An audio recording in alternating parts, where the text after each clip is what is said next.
عقیدتش برم خداونده که دیگه که ایدری سانگو نمیدونک او میبرویم چشمش بستیم اوش کمترکی بود او پرخونه میره فکر میمونم که برای خونه یکم غجگی مسول نداره چشمش تماشا کردیم. سلام علیکم تماشابینان عزیز، همه کسا صبح خوبه. انا این روز آمدیم چشمه که آب بردگاه خونه هم رفتیم ساز کنیم. عقیدتش برم خداونده که دیگه که ایدری سانگو نمیدونک اینجا اینجا شدی ایدی جا آب رو مدستم آمه خداوند ایدریم کمارا آب میبرویم یکنی او توزه که او یخک خلقینی در کار نیست دایی اون میبرویم شلنگ موندگی 1000 متره خونه او بردگی او اصلا میکنم تماشا کنیم.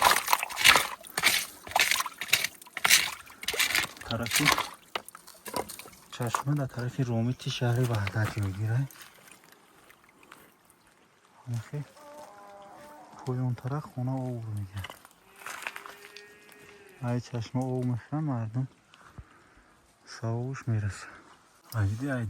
ایدرنی کمرا او برمالیسه کمرا این که همه طرفش قاقه فقط نمین قجا او برمالیسه اوی صوف یک شلنگ اوه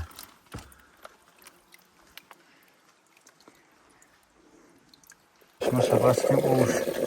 کمترکی بود او پرخونه میره شلنگش نداره وقتی که ای شلنگ او بیشتر و در این میگیره بعد او میگیسه شلنگ او 20 یا 15 گوری کن شلنگ خونه رو بگی 25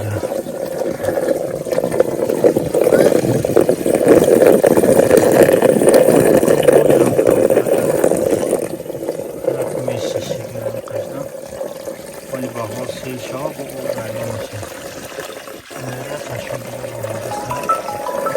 به چشم ماما او آفر او شنکتا بستیم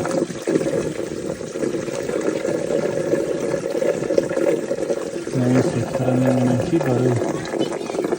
خونه یکم غجگی مسول نداره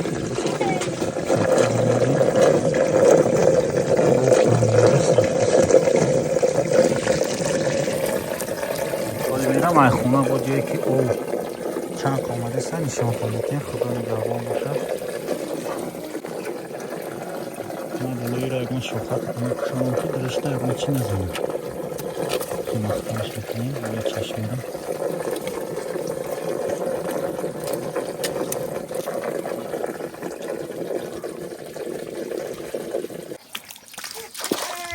ای اوی که چشمش تماشا کردیم او یخته